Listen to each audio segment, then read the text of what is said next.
memanggilmu kawan.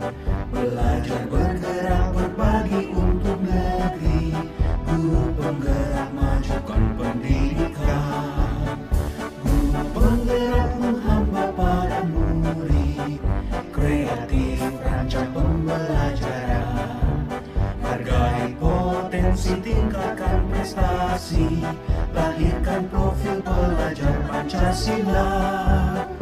Belajar bergerak berbagi untuk negeri, kita menjalin kolaborasi. Belajar bergerak berbagi untuk negeri, demi bakti pada Ibu Pertiwi.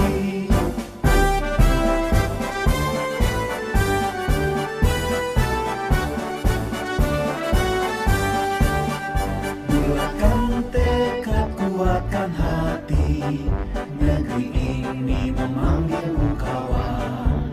Belajar bergerak berbagi untuk negeri, guru penggerak majukan pendidikan. Guru penggerak menghamba pada murid, kreatif rancang pembelajaran. Hargai potensi, tingkatkan prestasi, lahirkan profil pelajar Pancasila. Belajar bergerak berbagi untuk negeri, kita menjalin kolaborasi. Belajar bergerak berbagi untuk negeri, demi bakti pada Ibu Pertiwi. Belajar bergerak berbagi untuk negeri, kita menjalin kolaborasi. Belajar bergerak berbagi untuk negeri, demi bakti pada Ibu Pertiwi. Demi bakti pada Ibu Pertiwi.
Assalamualaikum warahmatullahi wabarakatuh. Waalaikumsalam warahmatullahi wabarakatuh.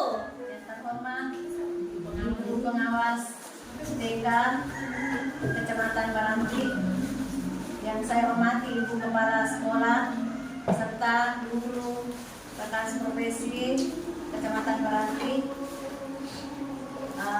syukur alhamdulillah kita panjatkan kehadirat Allah Subhanahu wa taala.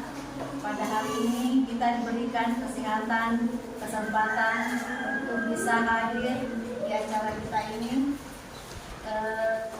yaitu acara diseminasi budaya positif terkait dengan tugas kita aksi nyata saat modul 1 divisi 4 budaya positif. Salam dan taslim atas junjungan kita Nabi besar Muhammad SAW, Nabi sebagai suatu hasanah bagi kita sekalian. Ibu yang saya hormati, pertama-tama saya mengucapkan terima kasih yang setinggi-tingginya atas kehadirannya untuk acara kita ini. Dan untuk menghabiskan waktu, marilah kita mulai acara materi ini. Yang pertama saya sendiri selaku calon guru penggerak angkatan 9. Kemudian yang kedua Ibu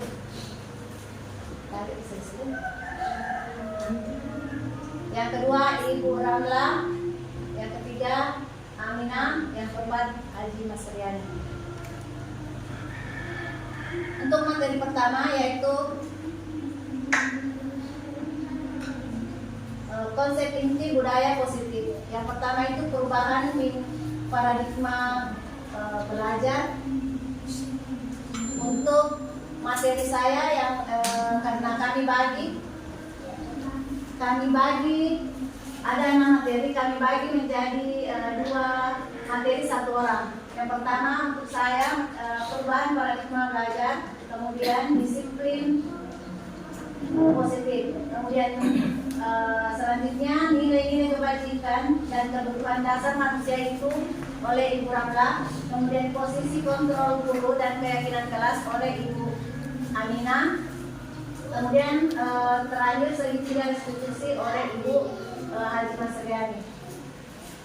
Dan mari kita lanjut untuk perubahan paradigma baru. Perubahan paradigma baru, apa itu paradigma? Paradigma itu mungkin keyakinan atau kepercayaan untuk suatu prinsip untuk pembelajaran berdiferensiasi, sehingga peserta didik belajar sesuai kebutuhannya berdasarkan perkembangan sesuai teori psikologi modern untuk mewujudkan profil pelajar Pancasila. Perubahan paradigma kegiatan sebagai contoh ada kegiatan kepalan tangan. Kalau ada A dan B, sobeklah secara kertas itu, tuliskan benda atau sesuatu yang sangat berharga untuk Anda. Kemudian diletakkan salah satu tangan Anda.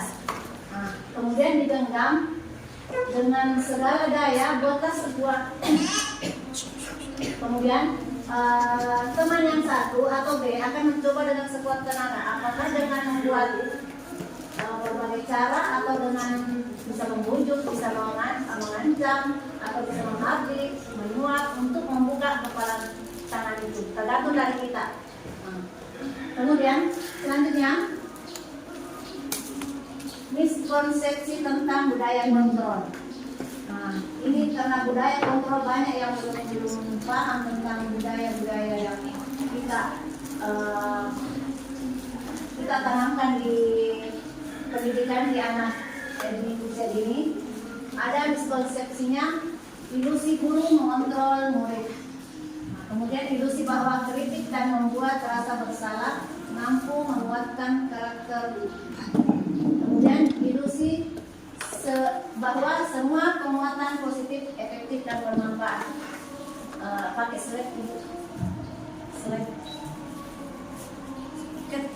Konsepsi tentang budaya kontrol. Yang pertama ilusi guru mengontrol murid. Kemudian ilusi bahwa kritik dan membuat rasa bersalah mampu menguatkan karakter. Kemudian ilusi bahwa semua penguatan positif, efektif dan bermanfaat. Kemudian ilusi bahwa orang dewasa berhak memaksa. Nah, disinilah budaya kontrol biasa kita gunakan, kita salah manfaatkan. Karena biasa kita mendisiplinkan anak, biasa kita memberi ancaman atau semacam membuat rasa bersalah anak, jadi anak-anak itu hilang percaya dirinya. Selanjutnya ada stimulus respon dan teori kontrol. Kita bisa membandingkan di sini realitas kebutuhan kita sama. Kalau teori kontrolnya, realitas kebutuhan kita berbeda. Semua orang melihat hal yang sama, setiap orang memiliki gambaran berbeda. Kita mencoba mengubah orang agar berpandangan sama dengan kita. Teori kontrolnya, kita berusaha memahami pandangan orang lain tentang dirinya.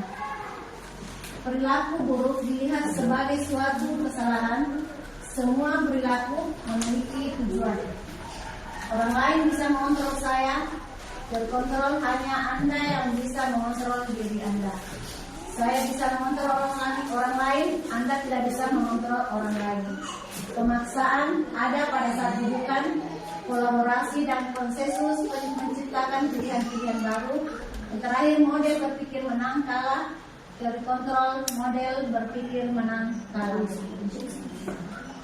Next. Nah, kita masuk materi yang kedua, disiplin positif. Disiplin positif itu berasal dari kata disiplin yang artinya belajar.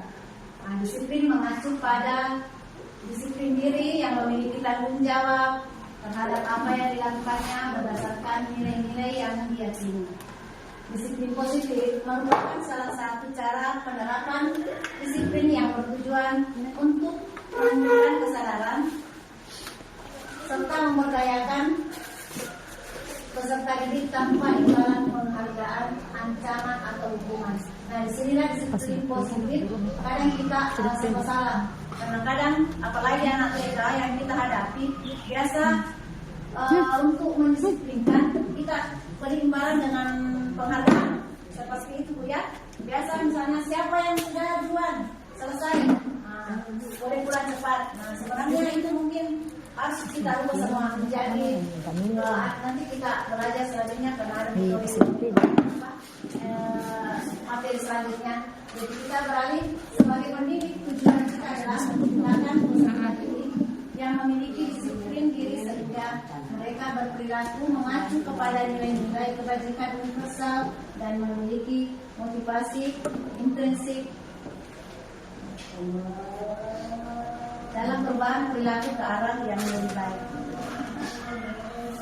Selanjutnya di sini ada disiplin positif, ada teori kontrolnya, ada makna disiplin, teori motivasi, ada di sini 5 posisi kontrol, 5 kebutuhan dasar manusia. Itu materi nanti selanjutnya ada teman kita yang akan membawakan materi tersebut. Selanjutnya nilai-nilai kebajikan. Pemateri selanjutnya untuk akan dibawakan oleh Ibu Ramlan. Kepada Ibu disilahkan.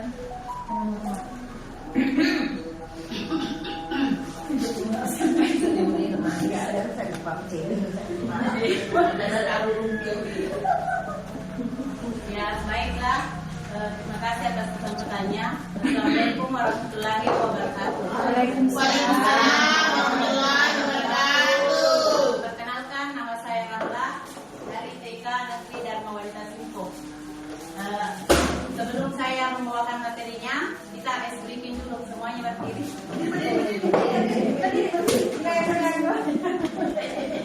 Ya, profil kita ice briefing profil pelajar Pancasila. Ya, 1, 2, 3. Pelajar Pancasila beriman dan bertakwa pada Tuhan yang Esa dan berakhlak mulia, berkebinekaan global, gotong royong mandiri, kreatif dan bernalar kritis. Ya, baiklah, saya nilai-nilai kebajikan. Ya, nilai-nilai kebajikan universal. Nilai-nilai kebajikan adalah sifat positif manusia yang merupakan tujuan mulia yang ingin dicapai setiap individu.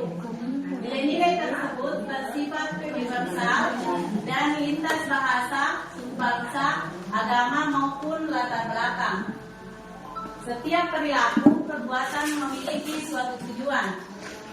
Dengan mengaitkan nilai-nilai kebajikan yang diyakini seseorang, maka motivasi intrinsipnya akan terbangun, sehingga menggerakkan motivasi dari dalam untuk dapat mencapai tujuan mulia yang diinginkan. Nilai-nilai kebajikan yang ingin dicapai oleh setiap anak Indonesia kita kenal dengan profil pelajar Pancasila. Yang pertama, beriman, bertakwa kepada Tuhan Yang Maha Esa, dan berakhlak mulia. Yang kedua, mandiri. Yang ketiga, bernalar kritis.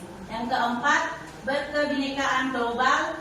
Yang kelima, bergotong royong. Yang keenam, kreatif. Dimensi profil pelajar Pancasila. Dimensi beriman, bertakwa kepada Tuhan Yang Maha Esa, dan berakhlak mulia adalah karakter yang memiliki akhlak dalam hubungannya dengan Tuhan Yang Maha Esa, di mana peserta didik dapat memahami ajaran agama dan kepercayaannya, serta menerapkan ke dalam kehidupannya. Indonesia kita kenal dengan profil pelajar Pancasila. Yang pertama, beriman, bertakwa kepada Tuhan Yang Maha Esa, dan berakhlak mulia. Yang kedua, mandiri. Yang ketiga, bernalar kritis. Yang keempat, berkebinekaan global. Yang kelima, bergotong royong. Yang keenam, kreatif. Dimensi profil pelajar Pancasila. Dimensi beriman, bertakwa kepada Tuhan Yang Maha Esa, dan berakhlak mulia adalah karakter yang memiliki akhlak dalam hubungannya dengan Tuhan Yang Maha Esa, di mana peserta didik dapat memahami ajaran agama dan kepercayaannya, serta menerapkan ke dalam kehidupannya sehari-hari. Tak hanya itu, bagaimana peserta didik juga mampu menerapkan akhlak yang mulia bagi dirinya sendiri, terhadap sesama manusia dan alam, serta kehidupan berbangsa dan bernegara. Yang kedua, dimensi berkebinekaan global adalah karakter yang mempertahankan budaya luhur, menghargai keberagaman budaya, dan kemampuan dalam berinteraksi dan bersosialisasi dengan sesama. Misalnya, ketika pembelajaran di sekolah, guru dan peserta didik sama-sama belajar tentang multikultural dan mengeksplorasi berbagai budaya yang dipelajari. Selanjutnya, dimensi bergotong royong. Dimensi bergotong royong adalah karakter yang dibangun oleh peserta didik dalam menyadari bahwa sebagai makhluk sosial pasti membutuhkan bantuan dari orang lain. Misalnya, ketika guru membentuk diskusi kelompok di kelas, diharapkan peserta didik memiliki dorongan untuk bekerja sama, aktif, serta membangun komunikasi dan interaksi. Dimensi kreatif adalah karakter peserta didik yang memiliki daya cipta atau kemampuan untuk menciptakan karya, berkontribusi dalam memberikan gagasan dan memecahkan masalah. Karakter ini juga dapat membangun dan mengembangkan kreativitas dari segi minat, bakat, dan keterampilan, serta potensi yang ada dalam diri peserta didik.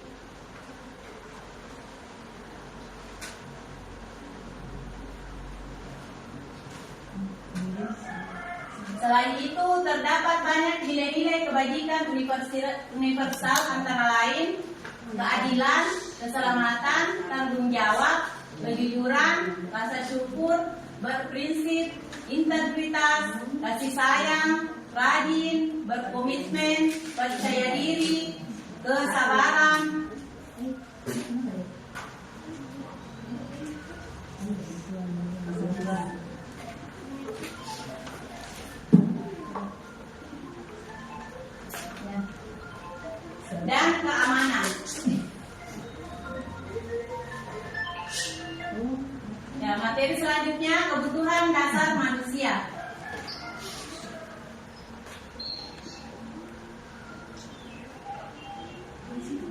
Kebutuhan dasar manusia adalah segala sesuatu yang kita lakukan untuk mendapatkan apa yang kita inginkan.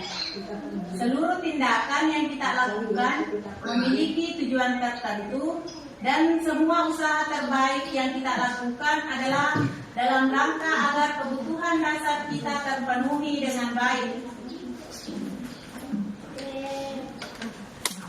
5 kebutuhan dasar manusia. Yang pertama, bertahan hidup. Bertahan hidup itu terkait dengan makanan, pakaian, tempat tinggal, keamanan, dan kesehatan. Yang kedua, kasih sayang dan rasa terima. Kasih sayang dan rasa terima terkait dengan rasa terima, dipedulikan, berbagi, kerjasama, menjadi bagian dalam kelompok. Kebutuhan dasar manusia yang ketiga yaitu penguasaan, terkait dengan harga diri, keinginan untuk dianggap, memimpin, berprestasi, diakui, dan didengar.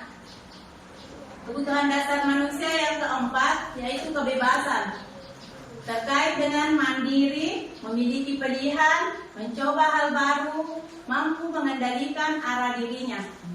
Yang kelima, kesenangan, terkait dengan bermain, humor, antusiasme, tertawa.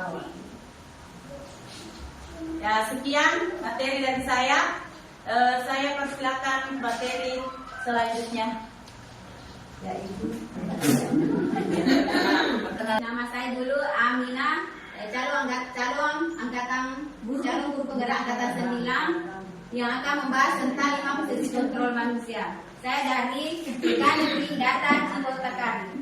Ya, sebelum kita mulai membahas 5 posisi kontrol, kita mau sedikit bertanya. Kemudian, ya coba kita berdiri dulu. Berdiri. Cuma tidak berdiri. Ya. Kita tetap semangat dulu. Mana suaramu? Ini suaraku. Mana semangatmu? Ini semangatku. Kita tepuk semangat. Tepuk semangat. Kita tidak mengerjakan tugas. Coba ada yang bisa? Posisi kontrol yang mana? Kamu tidak manajer. Iya, kita manajer. Posisi yang ketiga. Posisi. Oke. Ya, sekarang kita pindah lagi ke next. Ya, kita pindah lagi ke materi selanjutnya tentang keyakinan kelas. Nah, di sini saya akan apa itu keyakinan kelas? Keyakinan kelas adalah mengapa keyakinan kelas? Mengapa bukan peraturan kelas? Karena peraturan kelas itu adalah biasa timbul atas tidak persetujuan. Karena kalau keyakinan kelas, persetujuan yang timbul bersama anak dan guru membuat peraturan. Ya, kesepakatan kita antara guru dan anak membuat kesepakatan. Nah, jadilah keyakinan kelas. Nah, mengapa tidak peraturan saja? Mengapa harus keyakinan kelas?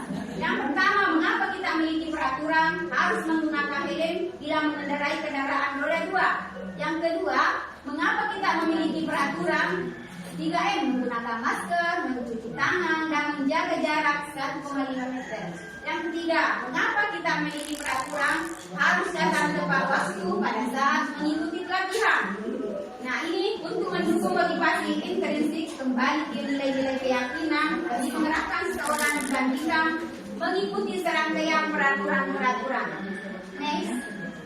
Nah, di sini ada contoh tentang keyakinan kelas. Bagaimana membentuk keyakinan kelas? Budaya positif, lingkungan positif, keyakinan kelas, dan peraturan kelas.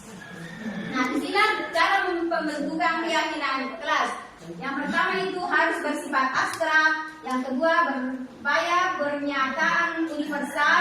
Yang ketiga dibuat dalam pernyataan positif. Yang keempat sedikit saja agar mudah diingat, sesuai dengan kondisi kelas dan sekolah sehingga mudah diterapkan. Semua warga sekolah atau warga kelas dilibatkan saat membuat keyakinan kelas. Nah, di sini sedikit saya beri contoh tentang keyakinan kelas saya di sekolah ya. Kalau saya di sekolah, saya sering lakukan kegiatan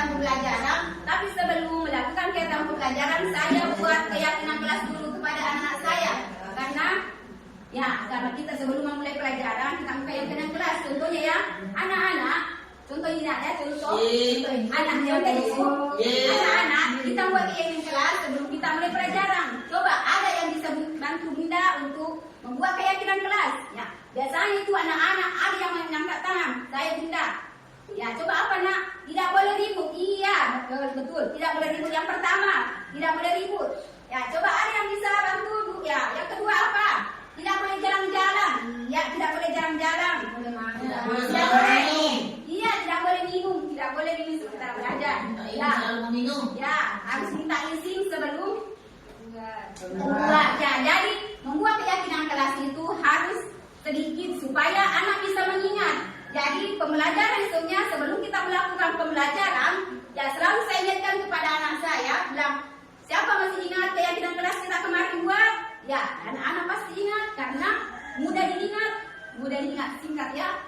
Ya, yang selanjutnya peraturan dan keyakinan kelas. Di sini peraturan selalu kembalikan buku ke tempatnya, dilarang mengganggu orang lain. Apa keyakinan kelas di situ? Hadir di sekolah 15 menit sebelum pembelajaran dimulai. Dilarang melakukan kekerasan. Dilarang menggunakan narkoba. Bergantian atau menunggu giliran, gunakan masker. Jangan berlari di kelas atau kantor. Nah, sekarang ada keyakinan kelas tadi itu yang ada peraturannya. Jadi ada yang apa di situ tentang keyakinan kelas. Ya, kalau selalu kembalikan buku tempatnya itu keyakinan kelasnya tanggung jawab. Yang kedua, dilarang mengganggu orang lain. Keyakinan kelasnya menghormati orang lain.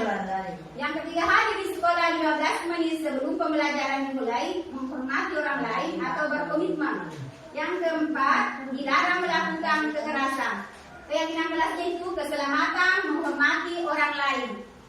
Ya, selanjutnya dilarang menggunakan narkoba. Tentang kesehatan tingkat. Ya, selanjutnya bergantian atau menunggu giliran. Keyakinan kelas ya, menghormati orang lain atau bersabar. Gunakan masker. Ya, keyakinan kelas kesehatan dan keselamatan. Selanjutnya, next. Ya, yang terakhir ya, cukup. Ya, terima kasih atas kesempatan diberikan. Ya, sekarang saya persilakan ke materi selanjutnya. Ya, silakan.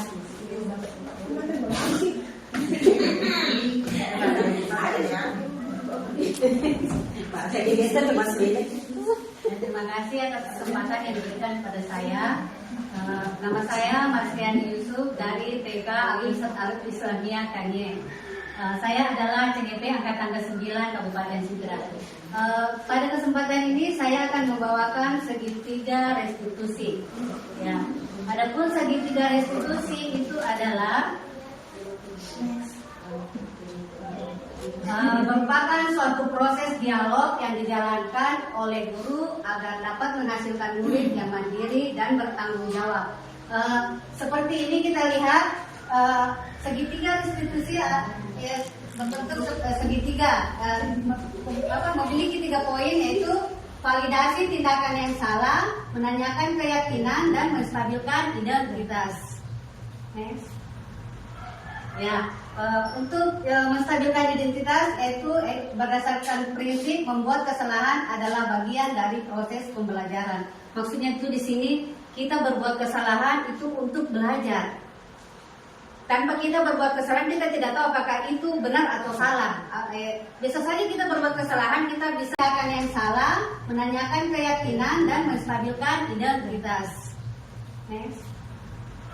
Ya, untuk menstabilkan identitas yaitu berdasarkan prinsip membuat kesalahan adalah bagian dari proses pembelajaran. Maksudnya itu di sini kita berbuat kesalahan itu untuk belajar. Tanpa kita berbuat kesalahan, kita tidak tahu apakah itu benar atau salah. Bisa saja kita berbuat kesalahan, kita bisa membuat lagi yang lebih baik. Contohnya seperti ini. Ada kata-kata yang biasa kita berikan untuk anak di TK. Karena kita di TK ya seperti ini. Berbuat salah itu wajar. Biasanya tuh anak-anak kan di TK suka berbuat kesalahan. ya, dan mereka tidak tahu bahwa itu salah atau tidak. Tapi kita tidak boleh langsung menjudge atau menghukum mereka bahwa mereka salah, karena mereka tidak tahu. Jadi kita cuma bisa memberikan kata bahwa berbuat salah itu wajar, atau kalau mereka sudah tahu mereka melakukan kesalahan, kita bisa memberikan penguatan bahwa tidak ada manusia yang sempurna, atau ibu juga pernah melakukan itu. Ibu tidak mau mencari siapa yang salah, tapi ibu ingin mencari solusi dari permasalahan ini. Maksudnya di sini apabila ada anak-anak yang berkelahi dan masing-masing saling menyalahkan. Jadi kita tidak boleh mencari siapa yang salah. Kita harus dulu mencari solusi. Apa sebabnya anak-anak ini bertengkar atau berkelahi? Yang terakhir, kita bisa memberikan kata yaitu kamu berhak merasa begitu apabila kita sudah mendapat solusinya. Jadi untuk menenangkan anak kita harus memberikan penguatan juga. Terus ada juga di sini validasi tindakan yang salah, yaitu berdasarkan prinsip setiap perilaku berusaha memenuhi suatu kebutuhan tertentu. Itu seperti kamu pasti punya alasan mengapa melakukan hal itu. Terus yang kedua, padahal kamu bisa melakukan yang lebih buruk dari ini ya.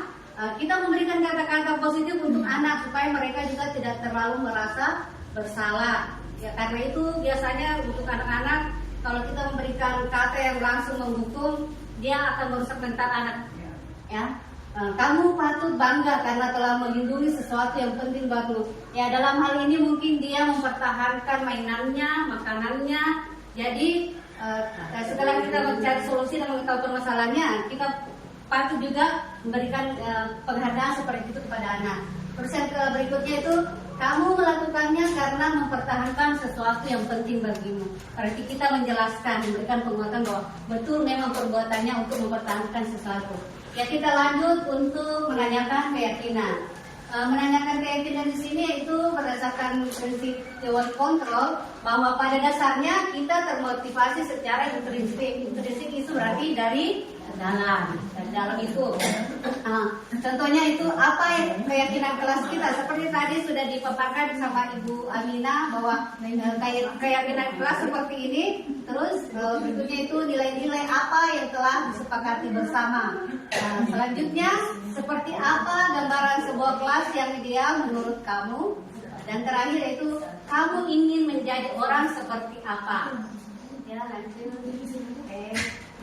Ya, bagian penutup terakhir ya, dalam penerapan program disiplin positif hendaknya guru memiliki standar kepribadian yaitu profesional dan sosial yang baik, di mana guru mampu merefleksi dirinya dalam posisi kontrol saat ini.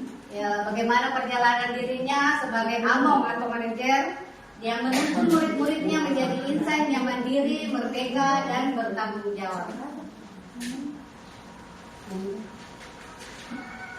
Oke, dan demikianlah materi yang sudah kami berempat paparkan pada hari ini. Barangkali di antara ketujuh materi yang sudah kami bawakan hari ini ada yang ingin bertanya atau memberikan saran dan kritik, waktu dan tempat kami persilakan. Terima kasih.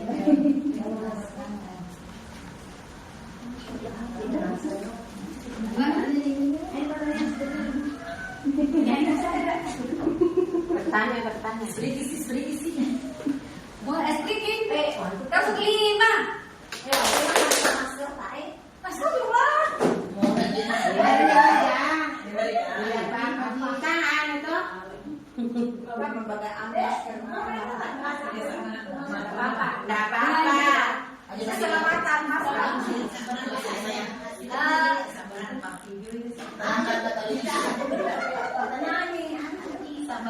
kasih posisi dulu sayang. Ini ya Yoli gak mau beli saya mau cakap semua di dia. Ada yang ingin bertanya atau ingin memberikan saran? Bagaimana ibu pengawas?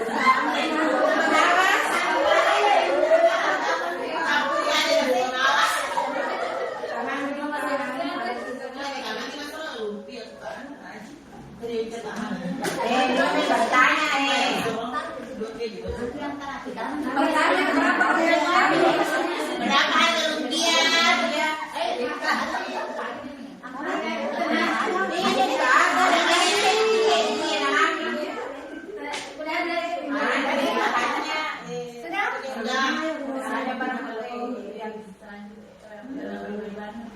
Terima kasih atas kehadiran rekan-rekan guru, ibu pengawas dan juga kepala sekolah pada hari ini.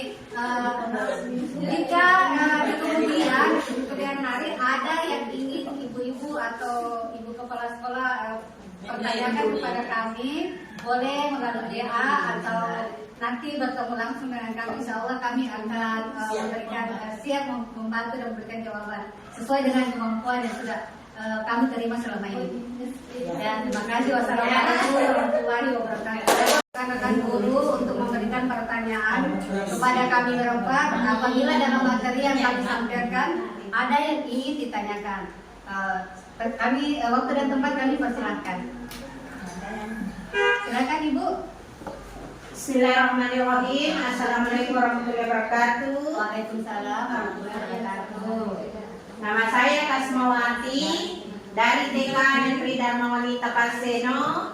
Yang saya ingin tanyakan, bagaimana contoh posisi manajer? Terima kasih. Terima kasih.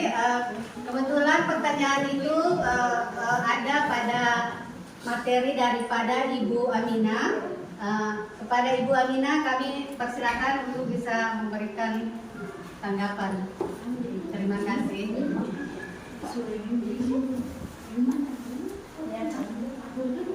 Ya, terima kasih atas pertanyaannya. Untuk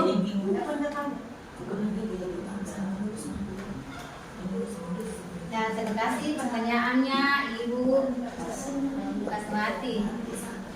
Ya, contoh 5 contoh posisi control manager. Di sini karena saya tadi mengatakan karena posisi control manager adalah bekerja sama guru dan murid. Ya, kesepakatan antara guru dan murid. Contohnya kalau kita mau melakukan suatu kegiatan harus disertai harus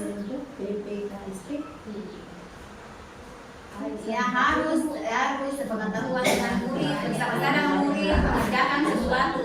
Contohnya kalau kita mau mengadakan sesuai dengan tema binatang ya, sesuai dengan tema binatang, kita mau membuat gambar binatang ya. Jadi anak-anak itu mewarnai gambar binatang. Jadi guru ada guru di situ membantu murid bersama murid mengerjakan tugas tersebut. Itu contoh ya. Kita mengajukan pertanyaan-pertanyaan yang diberikan kepada guru. Ya, mungkin itu contoh salah satu contoh yang saya sempat berikan ya. Nah, contoh di sini contoh manajer. Ada pertanyaan-pertanyaan di situ contoh manajer, yaitu apa yang kita yakini, apa yang bisa kerjakan untuk memperbaiki masalah ini, menguatkan. Di sini hasilnya adalah menguatkan pribadi. Contohnya tadi itu kalau kita mau bekerja harus dengan bekerjasama dengan guru dan murid untuk membuat kesepakatan kelas tadi. Ya, terima kasih. Bagaimana dengan penanya apa yang sudah? Terima kasih. Ya, terima kasih. Ya, selanjutnya ada yang bisa menambah pertanyaan ibu-ibu? Ada yang bisa bertanya sesuai dengan materi yang tadi? Ada yang bisa menambahkan atau kasih masukan tentang materi-materi yang tadi kita bawakan di jam keempat?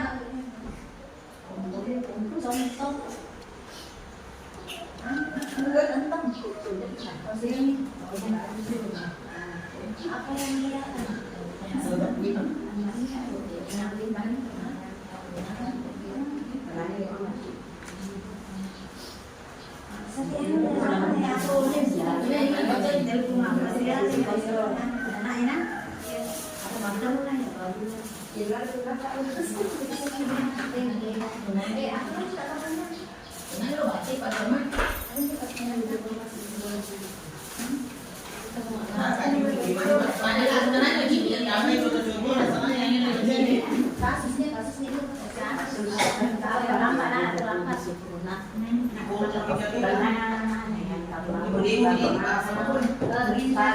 bagaimana apabila ada anak yang lambat memakai terlambat ke sekolah tidak memakai seragam dan tidak memakai sepatu berwarna. ada Ada yang bilang anak ke sekolah, kemudian kebetulan sakit balik terlambat dan seragamnya tidak sama dengan hari sama. Berarti kan dia apa solusinya? apa solusinya? Apa solusinya? Apa dilakukan oleh seorang? Bagaimana solusinya? Bagaimana?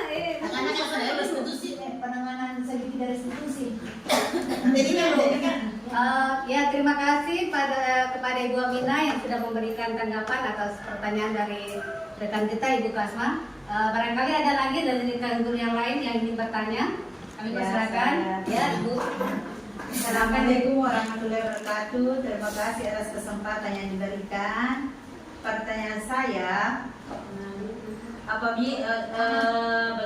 apabila seandainya saya mempunyai seorang murid terlambat ke sekolah dan kebetulan pada saat itu seragamnya tidak sama dengan temannya, apa solusinya yang terbaik untuk anak saya? Terima kasih atas pertanyaannya dari Ibu Jumiati. Di situ kita menggunakan segitiga restitusi. Adapun segitiga restitusi itu yaitu kita berperan sebagai teman bagi anak. Dalam hal ini kita menstabilkan yaitu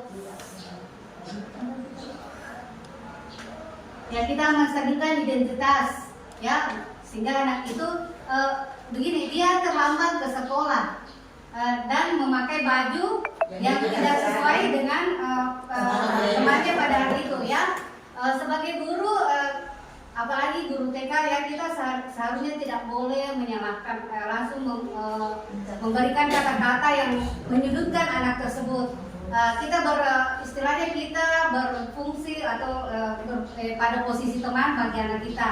Misalnya kalau kita sudah menjemput di depan kelas, kita lihat dia memakai baju yang tidak kan pasti ada temannya yang masih memakai bajunya. Kalau kita sebagai guru, mungkin kita tidak akan.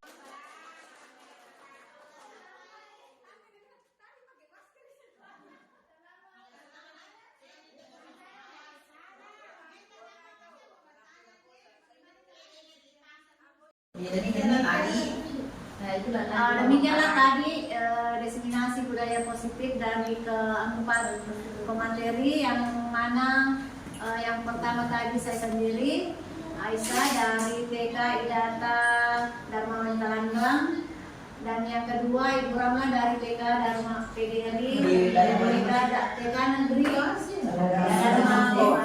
Simpo. Kemudian yang ketiga TK Ibu Amina dari TK Negeri Cipotakari. Kemudian yang keempat tadi Ibu Haji Masriani dari TK DDI Kani.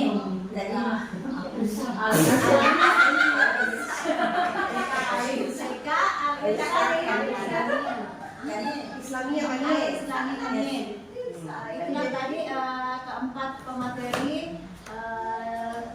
Saya ingin mengucapkan terima kasih kepada semua yang sempat hadir, terutama terkhusus untuk Ibu Pengawas di samping saya. Terima kasih atas kesediaannya bersama kita semua, dan kepada ibu-ibu kepala sekolah beserta guru-guru, kami ucapkan terima kasih atas kesediaannya pada hari ini. Bila mana ada kekurangan mohon dimaafkan.